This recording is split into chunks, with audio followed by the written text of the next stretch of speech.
આપણે આવી ગયા છીએ ચાંદલામાં. ખુરશી બધી ખાલી દેખાય છે કારણ કે બધા મહેમાન આવ્યા 12 વાગે અને 12 વાગે ચાંદલાની વિધિ ચાલુ થઈ કારણ કે અમને ઉલ્લુ બનાવવામાં આવ્યા હતા ટાઈમના નામે અને અહીંયા મારી ફ્રેન્ડને ગમતું નહોતું અને હું પણ થોડીક એવી થઈ ગઈ હતી કારણ કે 11 વાગ્યાનો ટાઈમ આપ્યો હતો અને મહેમાન આવ્યા 12 વાગે. અહીંયા એક બાને બેસવું હતું તો એના માટે ચેરની વ્યવસ્થા કરતા હતા અને દુલ્હન આવી 11:30 પોણા 12 અને પછી વિધિ ચાલુ થઈ તો એના મામા કહેવા આવ્યા કે ભાઈ વિધિ જે છે થોડીક ઝડપથી કરજો અને પછી બંને એકબીજાને રિંગ પહેરાવી. અમે બધાએ થોડુંક આઈસ્ક્રીમ ખાઈ લીધું અને જરીક તાલીઓ પાડી દીધી અને પછી જમી લીધું અને સાંજે પછી રાસ ગરબામાં આવ્યા તો જમી લીધું પણ જીયાન્સને બહુ મજા ન આવી, ખાધું નહીં એટલે એને નાસ્તો કરવો પડ્યો અને આવીને તો ડિસ્કો કરવા માંડ્યો અને પછી બાપ દીકરા બંનેને નાસ્તો લઈને બેસવું પડ્યું કારણ કે એને ખાધું નહોતું બરાબર.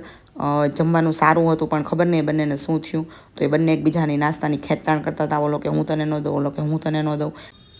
જો તમારે આવા બીજા વિડીયો જોઈતા હોય તો પ્લીઝ આ વિડીયોને લાઇક કરજો, શેર કરજો અને ચેનલને સબસ્ક્રાઈબ જરૂરથી કરજો.